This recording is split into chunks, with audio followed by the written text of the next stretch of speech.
ஹரே கிருஷ்ணா. நாளைக்கு ரத சப்தமி. ரத சப்தமின்னே நமக்கு எல்லாருக்கும் ஞாபகம் வர வேண்டியது யாருன்னா பீஷ்மர். மகாபாரதத்தில் வந்து ரொம்ப மிக உயர்ந்த கேரக்டர் யாருன்னு கேட்டாக்கன்னா பீஷ்மர் பிதாமகன்னு அவரை சொல்லுவாங்க.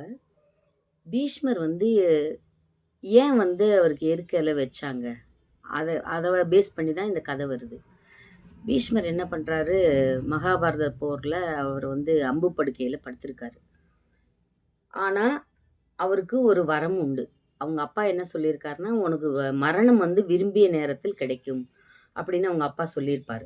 அதுபடி அவர் வந்து என்ன பண்ணுவார், உத்தராயணம் பிறந்த உடனே வெயிட் பண்ணுவார். இன்றைக்கி உயிர் போயிடும், நாளைக்கு உயிர் போயிடும் அப்படின்னு, எனக்கு இன்றைக்கி போகணும் அப்படின்னு நினச்சப்ப கூட அவருக்கு உயிர் போகாது. ரொம்ப மரண அவஸ்தைப்படுவார். ஏன் வந்து நமக்கு இப்படி உயிர் போகலை அப்படின்னோடனே அவர் வியாசரை நினைக்கிறாரு. வியாசர் வரார். வியாசர் வந்தோடனே அவர்கிட்ட கேட்குறாரு, ஏன் எனக்கு வந்து உயிர் போகவே இல்லை, நான் என்ன தப்பு செஞ்சேன்னு நான் தெரிஞ்சுக்கலாமா அப்படின்னு கேட்ட உடனே வியாசர் சொல்கிறாரு, ஆமாம்ப்பா நீ தப்பு தான் செஞ்சுருக்க. முதல் தப்பு என்ன அப்படின்னா, திரௌபதி வந்து அந்த சபையில் அந்த அந்த என்ன பண்ணுறது, அவர் புடவையை உருவும்போது அந்த வஸ்திராபரணம் உருவும்போது நீ வந்து அவளை காப்பாற்றலை. அவள் வந்து கதறினா, பெரியவர்களை அதாவது அவையில் இருக்கிற பெரியவர்களை நீங்களாம் கேட்கக்கூடாதா அப்படின்னு அவள் ஒன்றை பார்த்து கெஞ்சினா, மற்ற எல்லாரையும் பார்த்து கெஞ்சினா. நீங்கள் என்ன பண்ணீங்க, தலை குனிஞ்சு நின்னீங்க.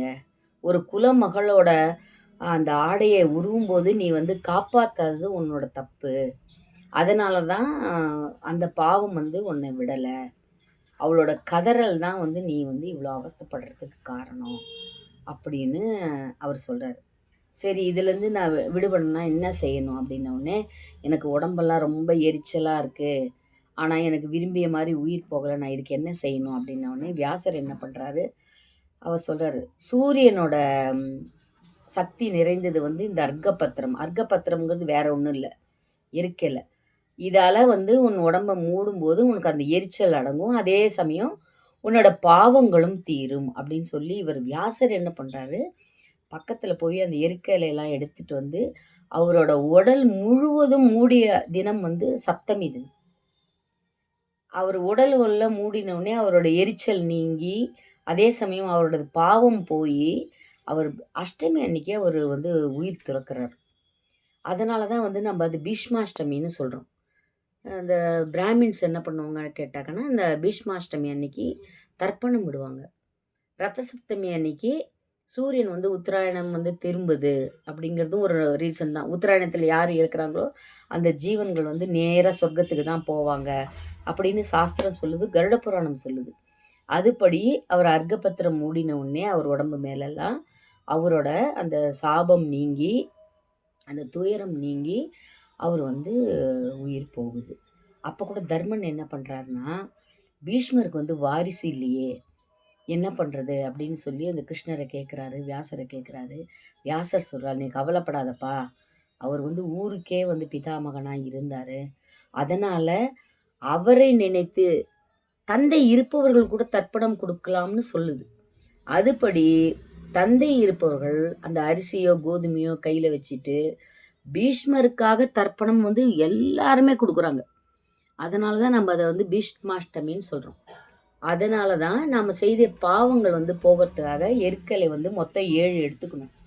அதாவது தலையில் 3 வித்து மஞ்சள் அட்சதை பண்ணி வச்சுக்கிட்டு, தலையில் 3 எருக்கையில் அட்சதை, அப்புறம் இந்த தோளில் 3 எருக்கலை அட்சதை, இந்த தோளில் 3 2 எருக்கலை, அதாவது 2 2 4 + 3 7 எருக்கலை வச்சு மனசார வேண்டி தியானம் பண்ணி அதை நம்ம குளிக்கும்போது நம் அனைத்து பாவங்களும் நீங்குகின்றன அப்படின்னு சொல்கிறாங்க. ரத்த சப்தமிக்கு அவ்வளோ வந்து ஒரு நல்ல பவர் உண்டு, அர்க்க இலைக்கு அவ்வளோ உண்டு அப்படின்றாங்க. இன்னும் சொல்லப்போனால் தொழுநோய் வந்தவங்களுக்கெல்லாம் வந்து அந்த சித்த மருத்துவத்தில் என்ன சொல்கிறாங்க, அது இல்லாமல் ஒரு பரிகாரம் கூட சொல்கிறாங்க. என்னன்னு கேட்டோன்னா, தயிர் சாதம் பண்ணி அதை வந்து சூரியனுக்கு நிவேதனம் செய்து அதை வந்து எருக்கலையில் வச்சு சாப்பிடும்போது நாள்பட்ட தொழுநோய் கூட விலகுது அப்படின்னு சாஸ்திரத்தில் சொல்கிற. அந்த மாதிரி அவர் சொல்கிறாங்க. பீஷ்மர் பற்றி சொல்லணும்னா, பீஷ்மர் வந்து 2 முறை தவறு செய்ததாக மகாபாரதமே சொல்லுகிறது. அவர் பண்ணிய காரியங்கள் அனைத்தும் நல்ல காரியங்கள் தான். அவர் பண்ணது எல்லாமே தன்னோட குலம் நல்லா இருக்கணும். தன்னோட கௌரவ குலம் நல்லா இருக்கணும்னு அவர் நெனச்சதுனால தான் அவர் அப்படி பண்ணாரு. அதாவது இந்த மகாபாரத போர் வந்து வருவதற்கான காரணம் வந்து பீஷ்மரும் ஒன் ஆஃப் த ரீசன் அவர். என்ன பண்ணார் அப்படின்னா, பீஷ்மர் வந்து காந்தாரிய கல்யாணம் பண்ணிக்கிட்டு வராரு இல்லையா? காந்தாரி வந்து மருமகளா அடைஞ்சப்புறமா ஒரு பேச்சுவாக்குல என்ன தெரியுது அப்படின்னா, காந்தாரிக்கு வந்து ஒரு விதவைன்னு அவருக்கு தெரிய வருது. அதாவது காந்தாரிக்கு என்ன இருக்குன்னு கேட்டாக்கன்னா, அவளோட ஜாதகத்துல வந்து அவளுக்கு வந்து முதல் கணவன் வந்து இறப்பான்னு ஒரு ஜோசியர் வந்து சொல்றாரு. அவரு காந்தாரியோட அப்பா இருக்கார்ல, சபலன்னு பேரு அவருக்கு. அவர் வந்து எல்லா இடத்துலயும் அத பத்தி விசாரிக்கிறாரு. விசாரிச்சாங்கன்னா, கண்டிப்பா வந்து அவளுக்கு திருமணம் வந்து 2வது திருமணம் தான் நடக்கும். கணவர் வந்து இறப்பார். அப்படின்னு தான் அதில சொல்லுது. அப்படின்னோனே, இதுக்கு என்ன பரிகாரம்?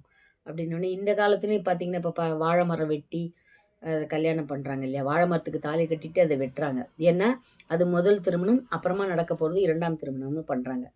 அதே மாதிரி இவங்க என்ன பண்ணாங்க, ஒரு கிடாரி ஆடுன்னு சொல்லுவாங்க. அது அது ஆண் ஆடு. அந்த ஆண் ஆட வந்து அ கழுத்துல தாலி கட்டி, அந்த ஆண் ஆட வந்து வெட்டுறாங்க. அவ வந்து விதவை தானே! அது வந்து அவருக்கு தெரிய வருது. எப்பேர்ப்பட்ட குலத்துல கொண்டு வந்து ஒரு விதவைய வந்து கல்யாணம் பண்ணிட்டீங்களா நீங்க?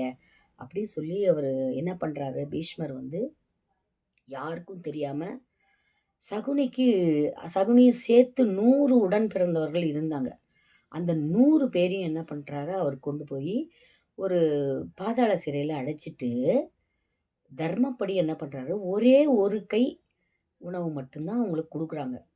அப்ப பார்த்தாக்கடா, அந்த ஒரு கை உணவ எப்படி 100 பேருக்கு பங்கிட்டு கொள்ள முடியும் அவங்க?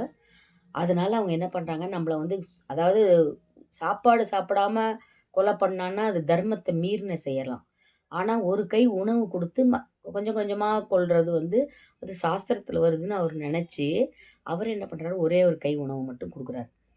அதை என்ன பண்றாங்க, இருக்கிறதுலயே ரொம்ப சின்னவன் வந்து சகுனி மட்டும் தான்.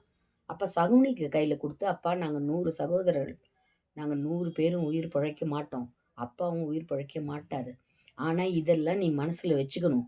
அதனால நாங்க இந்த ஒரு கவலத்தையும் நான் உனக்கே தர்றோம். நீ உயிர் வாழ்ந்து வெளியில வந்த உடனே, நீ வந்து காந்தாரியோட குடும்பத்த, கௌரவ குலத்த, தன் அக்காவானாலும் பரவால்ல, சகோதரியானாலும் பரவால்ல, அந்த குடும்பம் வந்து நிர்மூலமாகணும்னு அவங்க அப்பா சபலன் அவர் வந்து என்ன பண்றாரு, அவகிட்ட சத்தியம் வாங்கிக்கிறாரு. யாருக்கிட்ட? அந்த சகுனி கிட்ட சத்தியம் வாங்கிக்கிறாரு.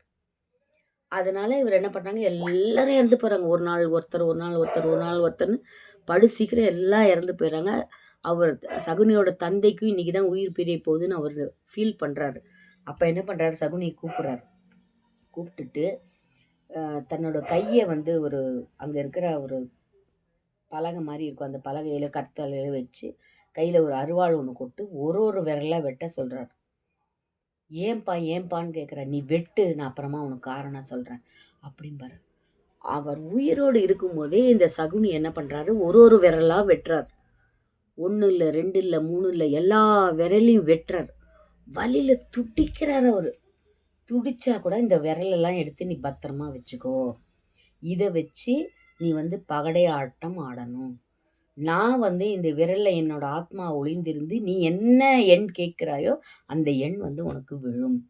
இத வச்சு தான் நீ வந்து தந்திரத்தால அவங்கள கவுக்கணும். அப்படின்னு சொல்லிட்டு என்ன பண்றாரு, சாகப் போற நேரத்துல தன்னோட சக்தி எல்லாம் தன்னோட கைக்கு கொண்டு வராரு. பாருங்க, கையே கிடையாது.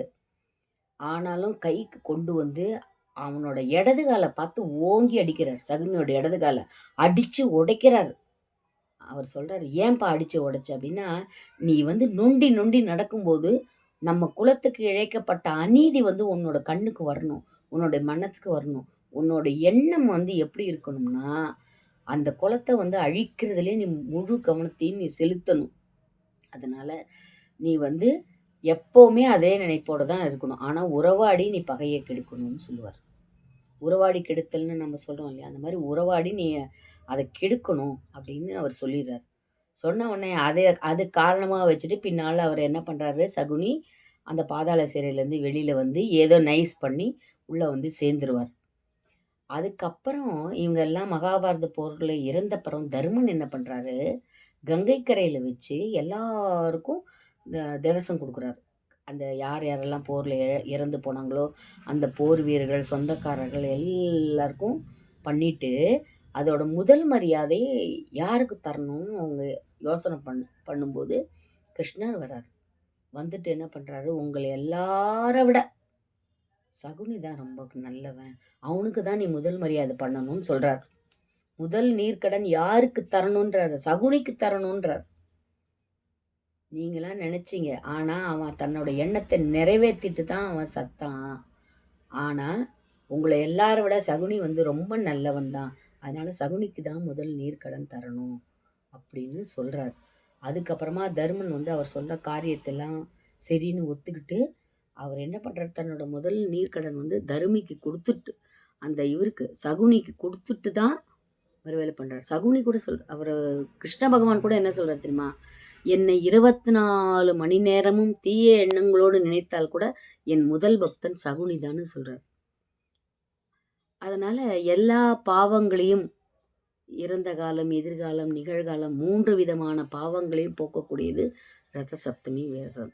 அதனால இயற்கையில எடுத்துட்டு வந்து நீங்களும் ரத சப்தமி அந்த தன்னோட பாவங்கள் எல்லாம் போகணும்னு சொல்லி அந்த ரத சப்தமியை கொண்டாடணும். பொங்கல் வந்து செய்ய முடியாமல் ஏதாவது ஒரு சில காரணங்கள் இருந்தாக்கன்னா அன்னைக்கு வந்து என்ன பண்ணணும், ரதம் வரைஞ்சி அந்த பொங்கல் செய்து சூரிய பகவானுக்கு அன்று வழிபடலாம். அதுவும் பொங்கலுக்கு சமமான ஒரு நாள்னு சொல்கிறாங்க. நன்றி, வணக்கம். கதை பிடிச்சிருந்தா சப்ஸ்கிரைப் பண்ணுங்கள், லைக் பண்ணுங்கள், ஷேர் பண்ணுங்கள், கமெண்ட் பண்ணுங்கள். நன்றி, வணக்கம்.